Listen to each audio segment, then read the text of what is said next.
Hello, and welcome to a special bonus edition of the Niche to Meet You podcast. We just wrapped up a 4-part miniseries about Warhammer 40,000, and if you listened, thank you. I hope you enjoyed it. You'll be familiar with the subject of this episode. Her name's Ariana Scalfo. You heard her voice in the final episode. Ariana's been playing 40K for years. It was introduced to her by her boyfriend, Alex Viata, and together they own a business called Complete Human Performance. They're the pioneers in a specific type of exercise called hybrid training. It includes strength and endurance, and they actually have a Space Marine workout program. The link to find it is in the description, but essentially they take different factions and they use narrative and challenges to build an entire training cycle. It's super cool. Be sure to check it out. When she and I talked, we touched on a few topics that I only lightly touched on in the previous episodes. Some people have asked for it on TikTok, and so I'm happy to provide it here. This conversation is slightly edited just to make it make sense for YouTube, but other than that, there's not very much editing that's gone into this. If you want to see more like this, I have conversations with Rick Priestley and Andy Chambers that I'd be willing to make into full bonus episodes. Just let me know in the comments, and maybe we can make it happen. The first part of this conversation actually isn't recorded. I pressed record after we had our salutations and our backs and forths and our introductions to each other. So we're jumping right in to why she thinks it's interesting that I even had Andy Chambers and Rick Priestley on, and why a deep dive into the lore and the why behind the thing is even interesting. So enjoy this conversation. Let me know what you think. This is Ariana Scalfo. I think for a lot of Warhammer fans, there's this immediate jump into lore or to playing or to the world or to the rules. And no one really considers that someone had to create it. And I think especially now, because Games Workshop opened up the IP to everyone and there's so many different contributors to lore. You've got people talking about Dan Abnett who writes the books, or you've got people talking about a certain artist who makes the figures. I think we all forget that like a guy actually wrote the game and that it was inspired by a certain set of things and that Rogue Trader existed. There are some people who 100% know that, but I think that on the flip side, there are a lot of Warhammer fans who are probably really happy and excited to hear an interview with the creator or someone who was involved in its inception, because it sort of seems like it's been around forever. Well, it doesn't really matter who made it, right? That's kind of the greatness about it. It doesn't matter who made it. Yeah. But I'm sure it's kind of fun to hear the voice of, and it was so funny is meeting Rick. He's such a, fellow is the word that comes to mind. He's just an unassuming fellow, you know? And yet and you ask him about it and he's like, oh, well, I feel like just like a proud grandfather was the phrase he used for talking about the Henry Cavill thing. I just feel like a proud grandfather. It's darling. Just a darling man. I love him. And he wrote this like grim, dark Oh my gosh. tabletop game. It is, yes. And he is such a jolly fellow. And then even when you ask him about the grimdark, he says, he giggles about it kind of. Oh, well, I thought it might be funny if I imagine this. But then he did it because he wanted to imagine a world so big that people could put their own hope into it, which, is just so gracious of him, I guess. Yeah. And it's so unpresuming. He's not very presumptuous, it's just like, well, it's almost like, well, how was I supposed to tell people what to make of it? I just created the world. I mean, that's sort of what Tolkien meant to do when he wrote Lord of the Rings, is to create that world and let people sort of LARP in it. So I think it's very much, I mean, gosh, the parallels are pretty strong there with him even writing that about his experience being in kind of that war era topic future, which Tolkien was too. So yes, exactly. I got so excited when he talked about Tolkien because I grew up on the movies, right? Read Lord of the Rings for the first time a couple of years ago. And so it was just fun to hear somebody talking about Tolkien from a very different perspective, but it's still right. You know? How did you come to 40K? Forgive me, what I've learned through all this, even as I was working on episode 4 today, 40K is a distinctive under the Warhammer banner, right? Because you have Age of Sigmar. You mentioned Rogue Trader, which is a sort of like earlier adaptation of Warhammer. But, when I say Warhammer, I don't necessarily mean 40K. So are you 40K, or what do you participate in? I totally prefer the science fiction, grimdark, far future technology. Like I prefer that. Age of Sigmar is like fun, but it doesn't have the same vibes. Like, Mhm. The dark vibes are intriguing to you. You like that. yeah. So What about that brought you in? I'm super nerd. Like, I had a library card and I would read the maximum amount of books you could take out in 2 weeks, every 2 weeks, and then I would get more. And most of them were either history or like fantasy, and the high fantasy kind. I read Lord of the Rings, I read C.S. Lewis, I read literally everything. Any fantasy book that had a dragon on the cover or it was about elves, I read it.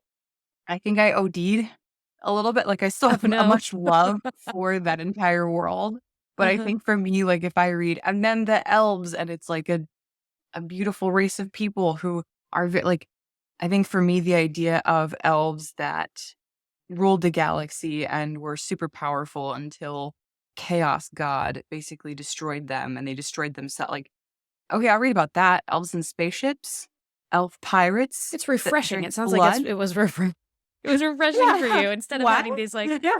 It's me sliding on it. instead of a I, beautiful blonde Legolas, valiantly doing the thing. It's a little bit more interesting to have yeah, evil like, elves trust me, I or still have his knives. Like, I have my memorabilia. she He will has the never leave my knives. heart. Yeah. Yeah, super nerd. I'm not joking. But there was just something about the sort of steampunk, grimdark, the architecture in Warhammer, which is this very like human hit dark ages around Gothic Europe. It's just so cool. It really, really appealed to me from an aesthetics and lore perspective. And then I love me a good game. So my boyfriend introduced me to it. Yeah, well, did he I don't know. introduce you to the game first or to the painting first? What came first for you? Or do you So do the actually, painting? he introduced me to the lore first, under the premise that it was the game, but he knew that I was a nerd. So if he started like giving me pieces of lore, I'd be like, but how does that work with this? And then I'd dive in. So, and I did. So he brought me in with the lore first, and then he started buying us figures. And we started putting the figures together while listening to audiobooks. So it was your first Um, army. yeah, and that's how we built our first armies. And then there's And also Warhammer. what was your first army? I did the Sisters of Battle. Okay. They were a little bit more beefed up in the 9th edition than they are now. And that's when I started building, was before the 10th edition, but they're still pretty cool. I mean, Hmm. all female, like super nuns. Like, yeah, Space nuns. I yeah, made the space mistake of nuns. saying Sign me space up. nuns at some point. It's nuns Yeah. with guns is what I've been. Yes. So the same thing. Those are the same things. Nuns with guns are sisters of battle. Sisters of Battle. Yeah. Okay. Okay. So I played them. And then he started out building just a regular Astartes set. And then he went Chaos. So now he plays Chaos Space Marines. So and I have asked my husband this several many times. What makes them chaotic? What's chaotic about them versus the normal Space Marines? I'm sorry, Adeptus Astartes. You're good. It's all colloquial. So the 40K refers to a time that is 10,000 years after year 30,000, which is, I think you may have seen Horus Heresy. Yep. Or references made to the Horus Heresy. Many Yeah. references to Horus Heresy. Mhm. So the Emperor of Mankind was alive in the year 30,000 and very much ruling the galaxy. He was basically doing an old school crusade across the universe to collect all of the lost pieces of humanity and bring them in under one umbrella, ergo the Emperor. And then that's where you get the Emperor protects and things like that. But Mhm. he was secular. He was not religious at all and did not consider himself to be a god, which is its own fun mystery Yeah. because by all accounts, he is one. So there's like a lot Why of is that? What he by does godlike things. He performs miracles. He's all seeing, all knowing, all powerful. but he didn't Um, consider himself to be a god? but insisted he was not a god and was not to be worshipped. So there's that whole a lot of the lore. So Horus is his son. Horus kills the emperor in 30K.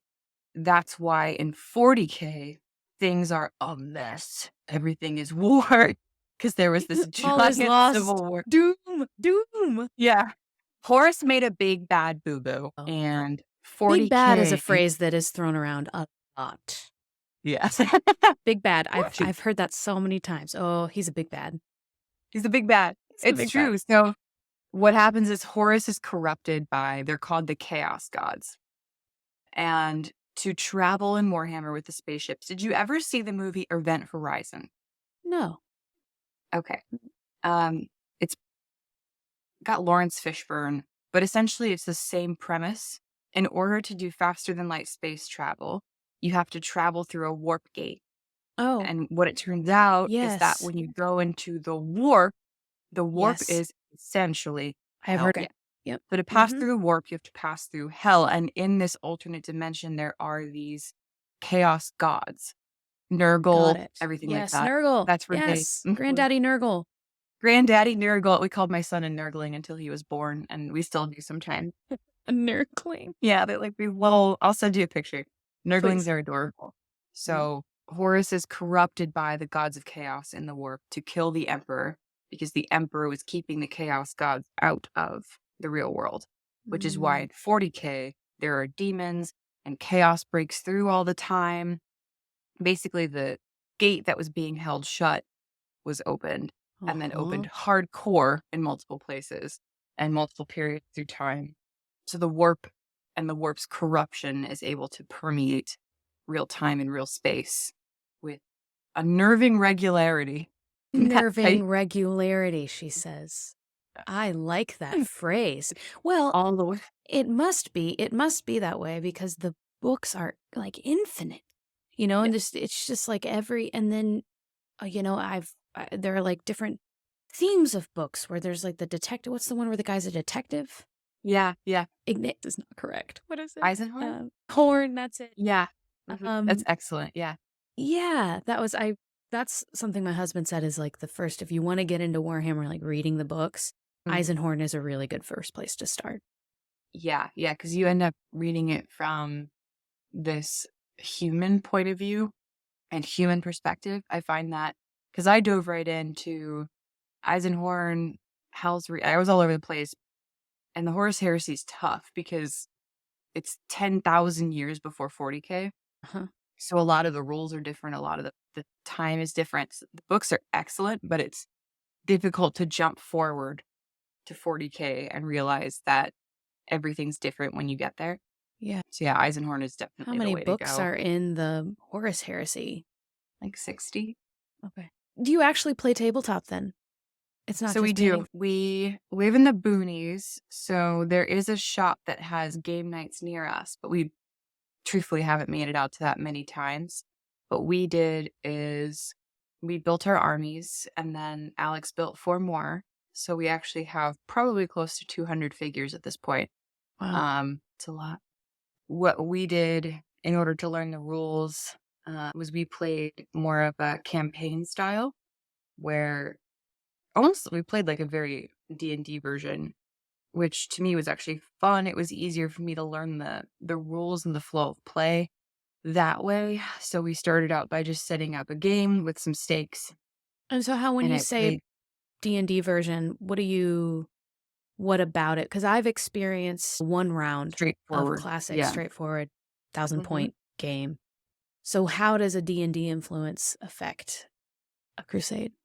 We didn't play with points. We just sort of wrote a little campaign story, brought in some characters, and then started practicing with the rules and introducing more and more rules and more of the classic point style play as we went through. So we just could continue to raise the stakes and raise the battle size so that eventually we did arrive at a traditional 1,000-point tabletop game with our armies lined up. But we were so fast at that point with attacks and rolling and That's command half points and stuff like that's that. half the battle, pun intended, is just the rhythm of, okay, I'm going to roll, and then you do this, and then I do the math to figure out what that is, and then I roll again. That was half of the thing, and I could see that just building up that muscle would just take some time. So thankfully, Alex was really smart about it and knew that, like, if we just threw me directly into a 1,000-point battle, I might just leave, like, Decide not. Just like, yeah, exactly. And I'm no he got me longer here. emotionally invested. That's right. And then we just built our way up to a very, as close to the full rules as possible, straightforward tabletop game. And it was really fun because we ended up writing a lot of fun stories and like just having a lot of fun with the lore in order to make the game work. Mm-hmm. And by the time we arrived at the tabletop, we'd also played the characters a bunch and I'd figured out who I wanted to use my 1,000 points on. And oh, wow, this is what happens if I have too many melee characters up against a tank. Sure. Right. Learned Uh-oh. all those lessons. So we do play, but I would say honestly, we go back and forth between a sort of story RPG type play where it's more just kind of having fun, rolling the dice, exploring the world, Mm-hmm. and then traditional 500 or 1,000 point battles, or we actually did a 2,000 point battle because he wanted to use his Titan. So, How many points is a Titan? oh my gosh, I think it's like 500 or something. So if you're playing 1,000-point game, that's half of your army. It's just a Titan. There was a guy at one tournament who literally only played a Titan. What? He just brought it on. It's like this big figure. It's like this. You have to carry Yeah. it like this. And he just sets it on and that was the only thing he played. How did And he that didn't go? win very much, to be honest. Yeah, okay. I think he won like one game, but It would make I'm things sure he had a shorter, blast. wouldn't it? He has 'Cause to roll a that's- lot of dice, though. Yeah, like right. 20 attacks at one point or something like that. Oh my I don't know, something gosh. ridiculous. Right, But right. So your interest in Warhammer, you and Alex's interest, it's gotten beyond just the two of you and has gone out to what you actually do, which is fitness. Is that a Yeah. good word for it? Okay, so it's bled into other areas of your life. So Space Marine workout, there was a demand for this, or you just thought it would be fun to make this? both. But Excellent. the thing with Space Marines is that they're very strong and very fast. They're a super soldier. And what our company and our version of fitness is, what we specialize in is getting people very strong and very fast. So there was already this overlap where Oh, yeah. what we You're building specialize in Space Marines on Earth. is, yeah. So Okay. that was kind of how we started talking about it, because we were like, okay, so what if a human had 2 hearts and 3 lungs and all of these modifications that come with being a Space Marine? How would you train them? What would training look like? How would you feed them? And a lot of these questions are actually answered Wow. in the books, which is really cool. But there's an astounding crossover of fitness and military and Warhammer. Like Okay. there's a lot of Let's talk crossover. about that. Do you mean Lots of culturally? people who play. It's really interesting to me and it's very fun. There's like this whole sort of subculture in fitness of people who play Warhammer and make the figures and are into the lore. And I think they got drawn into it because of the same sort of Space Marine. I think that's how most people enter it. They're like, what is this? Either via a video game or otherwise. But the And draw of then, being a superhuman appeals to some people in real life and then, in a yeah. fantastical sort of way. And then you get the people who are like, well, I want to train. I'm going to, do a workout, but I'm going to emulate my favorite character. Or it's fun. Like you get people actually. It's like another form of LARPing, is... Very much so. Huh. Very much so. Which again, like, I don't know, I think it's super fun. Yeah. So there's a tremendous cross section. And then the fun part about it was being able to take all the people in fitness who don't know about Warhammer and make them go look it up or read about it or learn about it in order to understand the template. Because the template itself is geared to be more like a military selection template, obviously.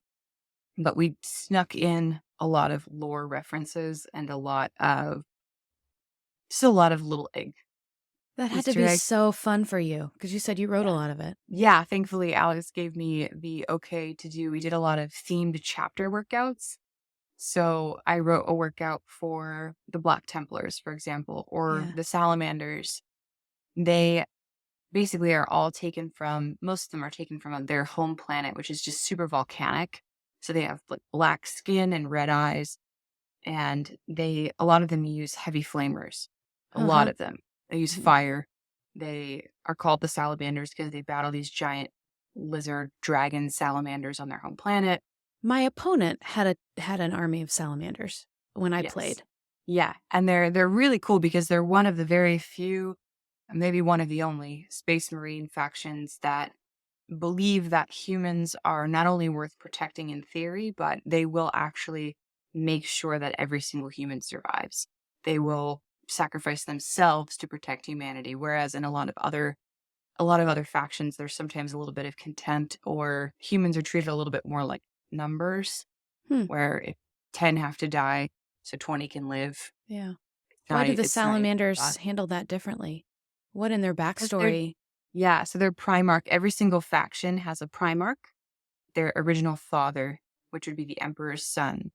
That's where their gene seed comes from. That's where their genetic code is taken from that Primarch, which is why they all look like a certain way, because they all have the same genetics as their father, this Primarch.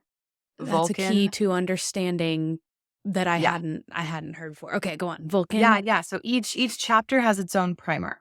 And by the time you get to 40K, there's a lot of extra little chapters that have like branched off.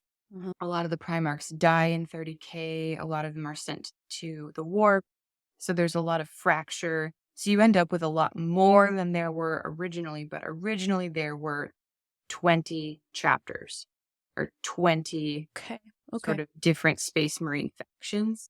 And each has the genetic material and general mindset of their father. So the Ultramarines, the super blue ones, the like quintessential space marine, that's Gilliman. He is sort of this very Roman type, cerebral master, like planner, sort of. Okay. Okay. He's the All right. guy that treats war like a chess game. He's very diplomatic. Hmm. He's often pictured with like the Roman circlet of, Yeah. of Okay. I guess, leaves around his head. Very noble. And then you've got Vulcan, who is the daddy, salamander daddy. Salamander daddy. Okay. He is very kind, very Hmm. kind, very scary, but very kind, very into technology. So the salamanders do have a lot of high technology, high level weaponry. And then, of course, they just use fire a lot. So, Well, that is from whence they came. yes. So So when I wrote their workout, I just named it Fire Breather, and I wrote it to mimic, like, when you get sort of fire in your lungs and you feel like you can't breathe yeah. or everything's on fire. I wrote the workout to emulate that sensation. And then Oh. in the beginning, I put a little bit of lore. And with the workout, I basically insinuated that if when you're trying to rescue a group of humans, you're going to put yourself in that dark place so that someone does the workout. If Wow. they identify with the salamanders or they like the salamanders, they also have to imagine themselves doing the things that the salamanders would do Yeah. and where that would take them physically to help Yep. them kind of get to that next level, which is what they're looking for. Mm-hmm. But actually connect it to something that they care about or find fun. So Huh. it was really fun to write those and find. So there's this faction, the Lamenters. They're very sad, They very sound sad. very sad. Yeah, look them up if you want to be sad. They're very unlucky. Oh. They're very Oh no. unlucky. So the way I wrote the workout is you have a dice, and each number is assigned a different movement. Oh, And the so you workout, literally you will have a dice to do the you workout. roll the dice, and whatever the dice says is what you have to do. So if you Oh, roll the that's same quite number unlucky. 3 times, Oh, you're s- you're doing it. you're doing it. That's the workout. And that's been the funny thing is people have asked me for chaos space marine faction workouts, and I don't know how to do it adequately because I feel like there would just be so much pain. Uh, so much pain. So to your question actually earlier, which was what makes them chaos. Remember I said the Primarchs are Yeah. like the fathers of each Yep. chapter? Sure. During the heresy, some of the Primarchs, about half, also turned on the Emperor and turned toward chaos gods. So Mm. you'll find that each of those factions, at least one that is aligned with a chaos god. So the Death Guard are aligned with Nurgle. So they all look gross. They've got boils and disease, and they look like plague knights, basically. And then the Emperor's children align themselves with Slanesh, which is like the goddess. I don't really know if it has a gender of excess. And they they're called noise marines. It's hysterical. It's the most 90s thing ever. They have electric guitars and they play a Stop. noise that is so excessive that it kills their enemies. Does that tie into it all like the metal bands in the 80s and 90s that they would a part of the Games Workshop had the music label and it was all this like heavy metal, which makes sense. But I I mean, would 100% assume. yeah, right. They had to make it fit somehow in the universe. So, Yeah. Because there's noise marines, which have the guitars. I think there's even an Eldari that has maybe it's a bass guitar, sniper rifle, or something like that. The references to like 80s and 90s culture are still very strong, strong. which Huh. is splendid. Yes. The the okay, the thing that is very interesting to me, and I'm especially in the midst of writing episode 4, it kind of talks about the silliness and the hopelessness, but how ultimately being involved in this does provide meaning. So how do you balance out the absurdity? Mhm. There's a lot of very serious undertones to all of this. I mean, like motivation and sadness and self-sacrifice. There are all these very serious things alongside the silliness. What do you make of that?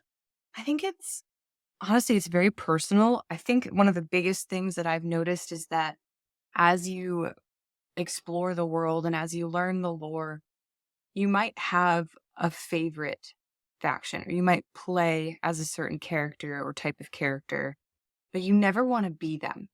You never actually want to jump into the world and be them. Like the Sisters of Battle Space Nuns, they're awesome. They're really cool. They're also completely insane murderers. If you even breathe something heretical, they kill you. They're completely insane. They're everything that in 21st century America we find to be completely just awful, honestly. Right. They'll That's what just kill like you. there's They'll a kill you. They'll right. take a heretic, they'll strap it to the front of a machine, and they'll drive that machine into battle and let them get shot. I mean, it's kind of terrible. So you've got this group and they're really cool and they're really fun and there's this lore and they look awesome and you want to play as them, but you never really want to be them. A space marine. We all think they're really cool. They definitely don't really have too much personality anymore. They're basically neutered. They are superhuman. They live forever, but they know only war. They only know how to be soldiers.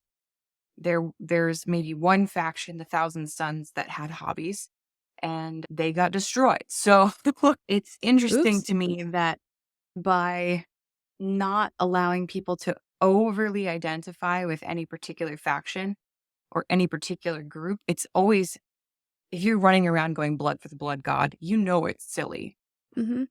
If you're running around going for the emperor, you know at its core that it's that sentiment might not even be real lore wise. It might not even be Because isn't there a question as to whether the emperor's even alive or divine yeah. or alive or yes.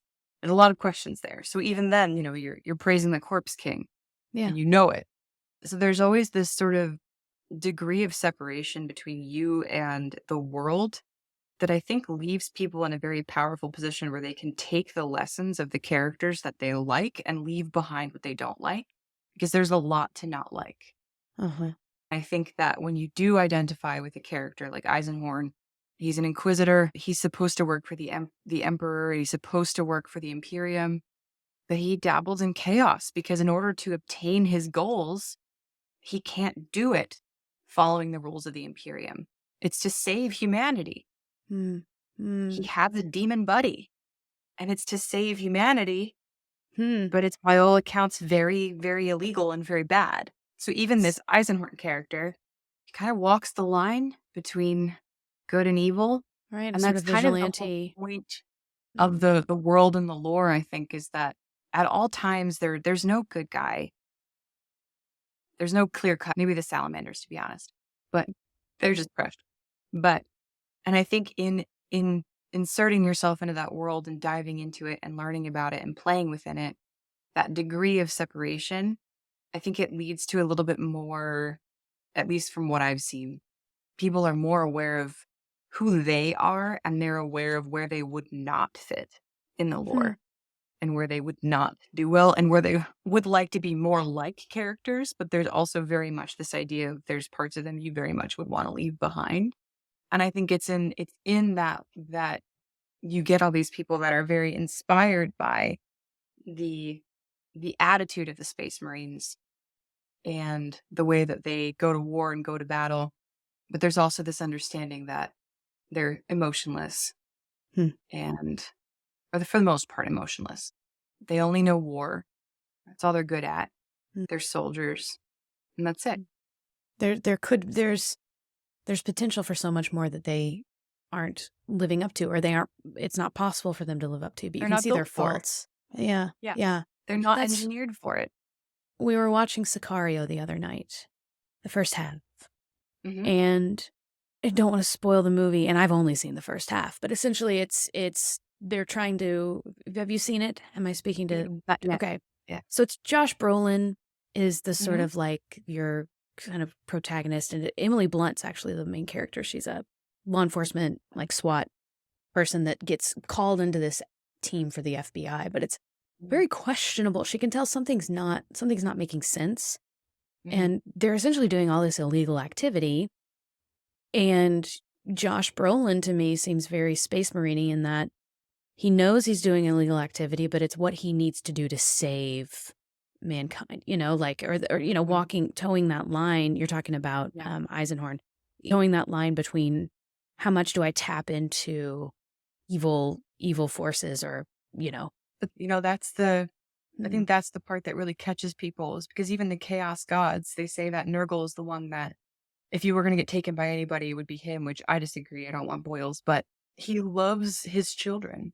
He's the god of life and the chaos version of life, which is disease and the proliferation of fungi and viruses and things like that. But he loves life. hmm, Loves life. It just manifests as diseases. And you have uninteresting. Slanesh, who's excessive. She's vices, sex, music, rock and roll. I mean, that's Slanesh. And you've got Zinch, which is knowledge. And if you read too much or you learn too much, he can enter in and corrupt you. So it's this very much, even though chaos is quote unquote evil, there are times where you're like, also part of real life, I suppose, is constantly balancing the pros and the cons of each of those things. Yes, we are not immune to dark forces. Right. And even watching something like Sicario, and I do some work with a nonprofit that helps to rehabilitate sex trafficking survivors. Very heavy work. Heavy work, extremely heavy work. And there is a sense in our society where we want to cover up the darkness and we want Mhm. to live in our comfortable houses and our comfortable lives. But underneath that surface is a very dark underbelly, and it's a very seedy world that we have our creature comforts in the midst of. And it's almost like Warhammer names all of that and puts that out, literally plays it out in Mhm. front of you. Yeah. And in a like you said, a slightly silly way at times, or a slightly cartoonish, I want to say, but in the most respectful way possible, a cartoonish way. Satire. Um, very satirical, especially the way that it approaches things like religious zealotry and sort of fascism and all of those themes, very much satirical. But I think what the lore has done so well is that they've also developed Eisenhorn, a bunch of characters, a bunch of books where it's sort of taken that next step from satire where now it's its own world and it's almost believable. Hmm. And even Hmm. though you know that the Imperium bombing an entire planet just in case there's a smidgen of chaos on it and killing billions of people is bad, right? Little excessive. Yeah. Seems extreme. But then you read about what happens when they don't. And you read about the billions of people that are taken by demons and distorted and killed and committed suicide and all of these awful atrocities that happen to these people because chaos took over the planet. Yeah. Is it did they What's make the right worse? choice then? Yeah. So then you're just sort of in the world constantly thinking that you know what the right answer is, and then being sort of forced to think, do I? And I think that's Oh, kind of the that's really fun real. part about the lore. I say fun, it's so heavy, but I think that's the part that keeps people very aware of their humanity throughout exploring Warhammer. A way that I think something like Dungeons and Dragons, for example, you can create any character you want. The rules are very you could just create the most fun, perfect. You could create an absolute Mary Sue and play that Mary Sue Mhm. all the way until 20 years from now and just live out life's fantasies through your character. Mhm. You literally cannot do that in Warhammer. Right. You have been given bounds, you have been given ethical bounds, you have been given constructs that you have to function Mhm. within. Yeah. Yeah. And it's really difficult to at times. It's so I think in that way, because you can't entirely self-insert, you can't completely put yourself into that world and imagine that you're there. That degree of separation, I think, at least for me, is always the part that where I see people taking almost more from the world as personal lessons. And you've seen that. You have Yeah. literally seen people take personal lessons away from this. Yeah. And people that are just pursuing fitness or health or even just it's so funny because you can't even belittle things like for the emperor or these like little battle cries or the sort of codex things that the space marines say that help them focus. I've heard people say them jokingly, but also not jokingly to help them focus on a goal or to help them realize that they're the only person holding themselves back from that goal or to stop making an excuse. Because I think at their core, they are battle cries. And I think a lot of us, we kind of need one sometimes. We need battle cries, right? And also, it's good to know that there's a world out there that's so awful that you would never want to be a part of it. It really makes our world seem a lot better. You can't really Wow. complain about too much because you're not on an agri-farming world being ignored by the empire, which would probably be what most of us would be, to Dealing be with honest. I potentially don't think being very many. bombed at any reason, then the whole universe is gone. It's like, Yeah. Without any, it's yeah. like the Death So either you're Star going to be eaten by a going around. tyrannid or it's very Mm. unglamorous. Right, right. So, okay, can we shift gears for a second to being a Yeah. woman in this world? Yeah. In the times that I have witnessed gameplay, seen it Mhm. in the wild, I have seen so many men and 3 women total. I Mhm. know of one other. I saw one person. I know the women are out there, and in fact, Robert, my guide, said there are a lot more women than there used to be. Mhm. But what's your read on why it's so male heavy? Is it as reductive as just the game as being about war and fighting? That seems so reductive. So I would love to hear your thoughts about it. Personally, and I don't think that most men gatekeep it, but I think that in its inception, I mean, even Dungeons and Dragons was a very male game, played mostly by men, but it quickly became, I would say, more egalitarian because you could create any character you wanted. You could play as a female character if you wanted. I think with Warhammer, a lot of the playable characters were male. Now they have entire factions of female characters or genderless characters, so that's much better. Representation, even within the game, is Representation is important. it's better. It's much better. You have the entire Sisters of Battle. There are no men in that faction, and in the lore, in the books, I would say it's very equal. There are always women in positions of power. There are always women generals, captains. There's the entire Minkalesque book series, which is about a woman. Now, a bunch of lore about the Sisters of Battle. There's female inquisitors. There's female assassins. There's women everywhere. There's not a book where there is not a woman in a place of power. So in Has it always been that way, or is that new? the lore is relatively new in the form I think that we've been consuming it. I'm sure that, in the olden days when it was just graphic The novels days and of like old. general Hmm. stuff, they were Right. focusing on playable characters, I'm sure. But now that you have people really fleshing out the world and writing in these characters, I mean, this started in the 90s, I think. Some of the books I'm reading were early 2000s, and they're very female. There's a lot of representation in them. Hmm. And this is just mostly the heresy that I've been reading. But you'll find that, and if you read Eisenhorn, there are female characters, they are in positions of power, Hmm. they hold influence. So, I mean, even in some of the books that I've been reading, some of the female human characters hold some influence over Space Marines. Like Wow. the Space Marines care for them and take care of them. It's not romantic at all. It's just they have some influence. Um, so in the lore, it's better. I think in the game personally, there is such a barrier to entry, which is just buying the figures, making them, painting them, and then learning the rules, that there is a mentorship that sort of needs to take place.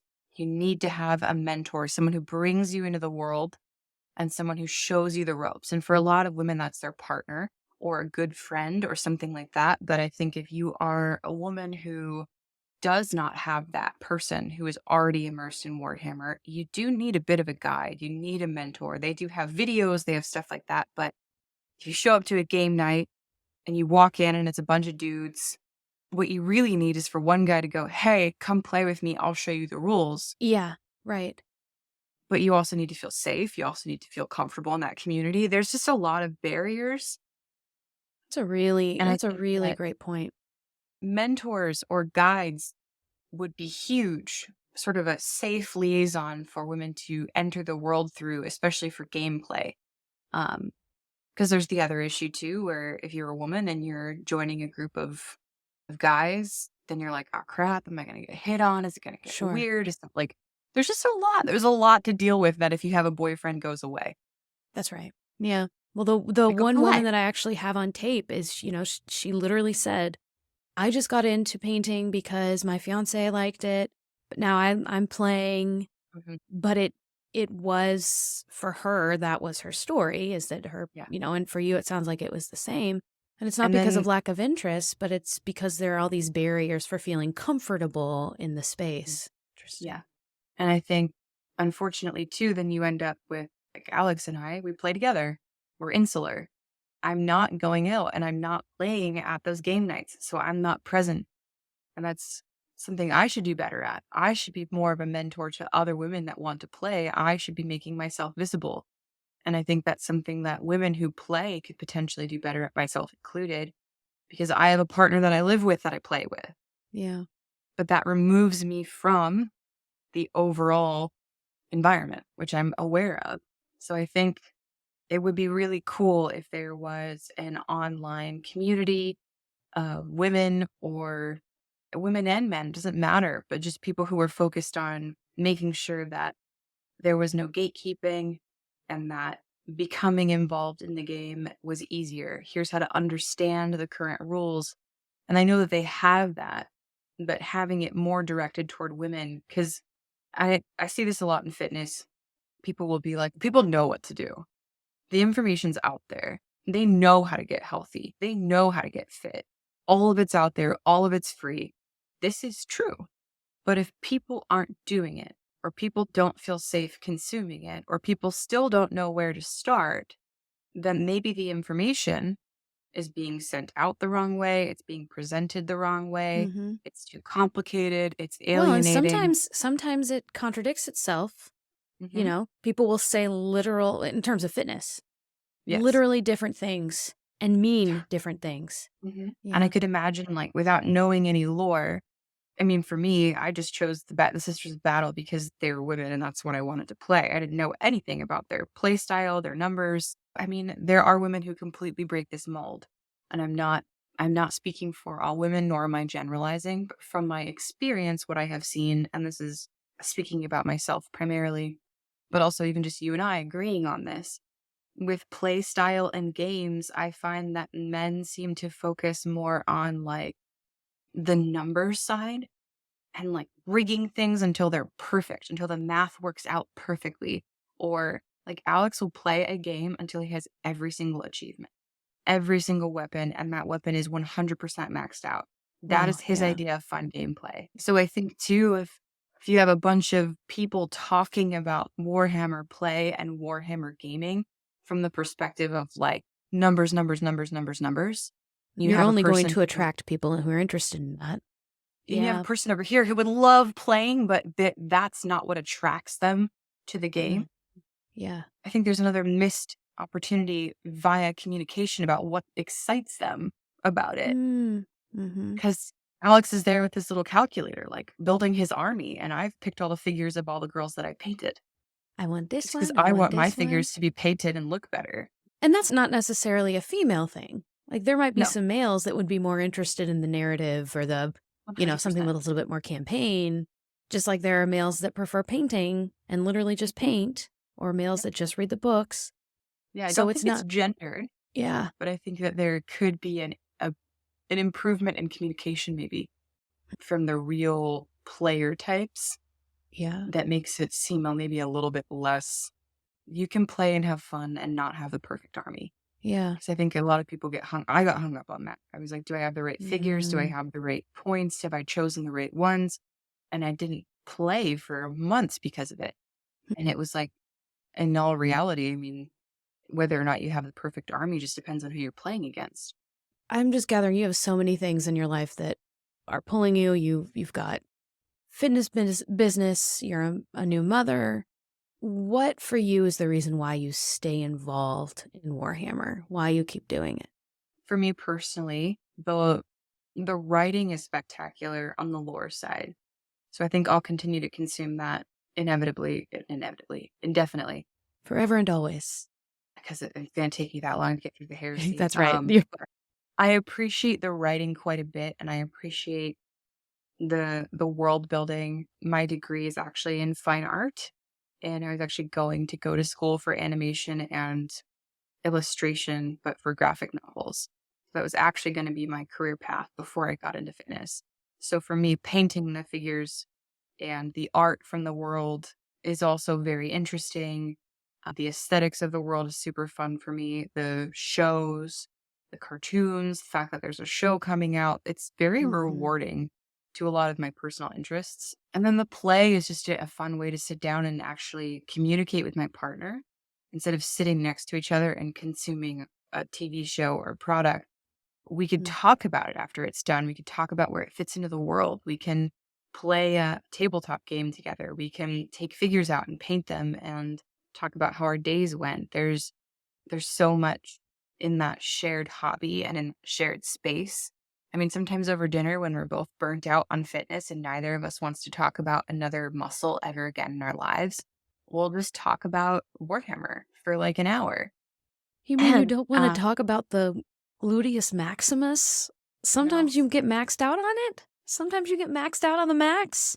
yeah, I do. I do. I really do. Guess I could see that.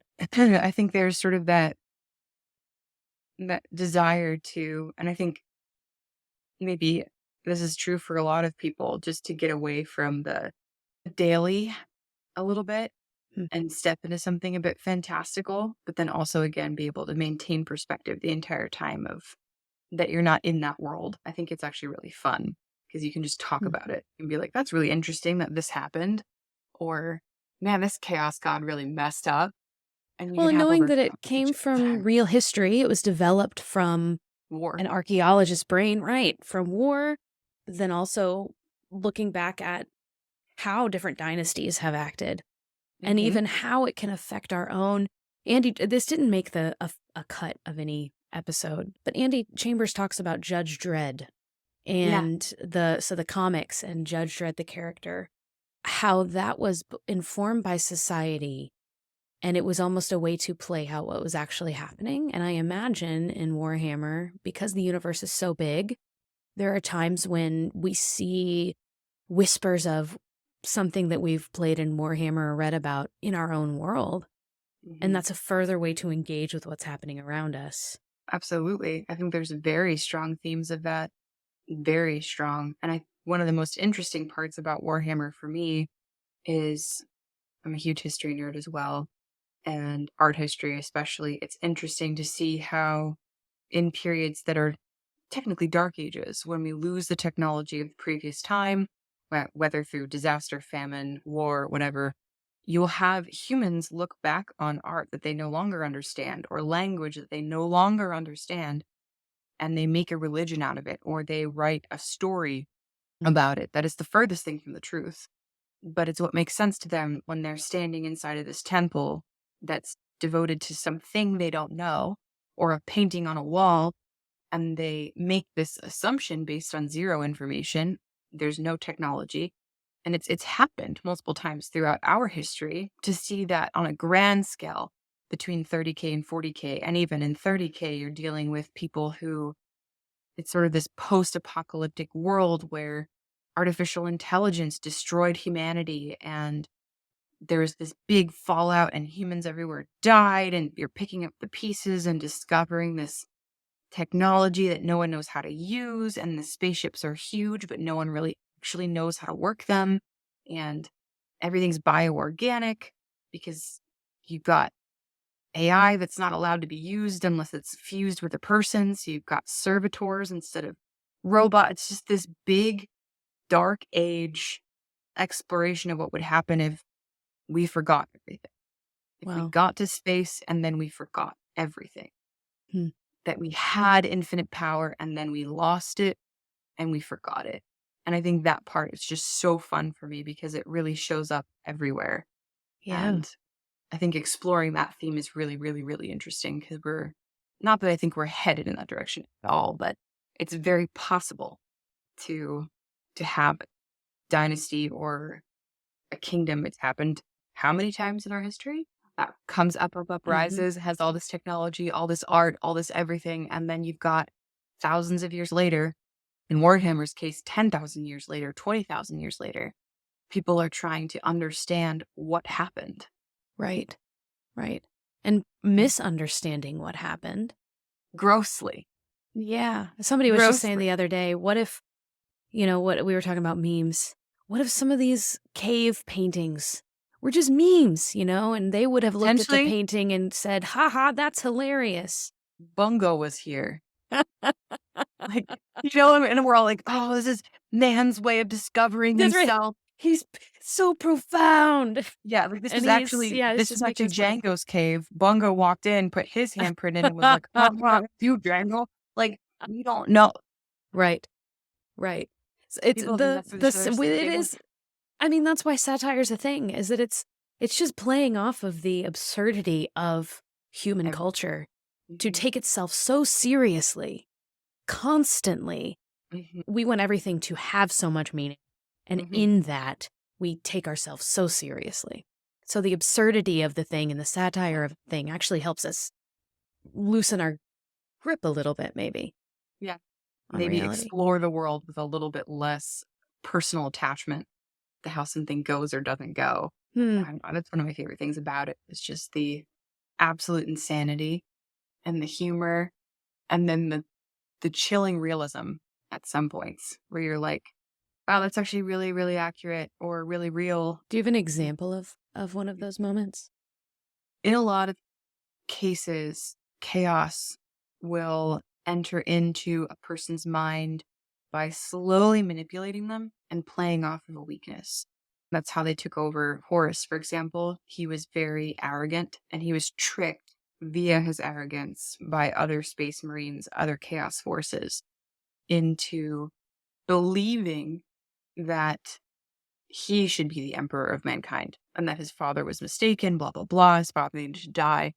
But in his sort of hubris, he still continues to get things very wrong. He makes a lot of bad plays and he reveals himself, even though he's this sort of like demigod, as this very fallible human. And the chaos gods, multiple times throughout the lore, will even say things like, Horus was our second choice. So here Horus is convinced that he's going to be God and he's going to be the ruler of the universe, but he was only chosen because he was the easiest to manipulate.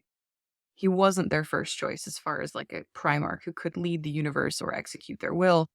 He was just the easiest one to Wow. convince to do what they had to convince him to do. And I think sometimes even that, you're talking chaos gods and a Primarch. This is the Nonsense, least, right? yeah, complete nonsense, Complete nonsensical. nonsense. Uh-huh. How could you possibly relate to these characters? But then there's always that moment where you're like, okay, so this guy should be smarter than this, and yet he's not. And how often do we manipulate people Mhm. just And because we how know we often can are get we something out of them? manipulated? Yeah, right. And how often are we seeing it in people in positions of power where they're convinced that they should have more power, or they're the only Mm. ones that should have it, or they become figureheads for something. Like, we see it all the time. Mm-hmm. But like you said, it's that sort of dark underbelly that kind of don't want to look at, I think. Yeah, we don't want to look at And in ourselves and then in society as a whole. the way that it's playing out. And I think that sometimes those themes, those thematic elements that play throughout Warhammer pretty constantly, sometimes they can be remarkably human, Mm-hmm. and a stark reminder, I think, of how crazy we could get if we forgot a few principal basic things, or if we got a little bit too obsessed with an emperor as a god, or worshipped a thing. The Mechanicus worship technology. They believe flesh is weak, so they just let people die. Like, it's very interesting. There's a lot of very strong thematic elements, I think, throughout that, like you said, very much play off of current events, things that are happening to us or to people that we know or worldwide. And it's a bit chilling sometimes because you're like, okay, here's this silly universe. And like you said, this extreme satire. And even then it's a little bit too real at times.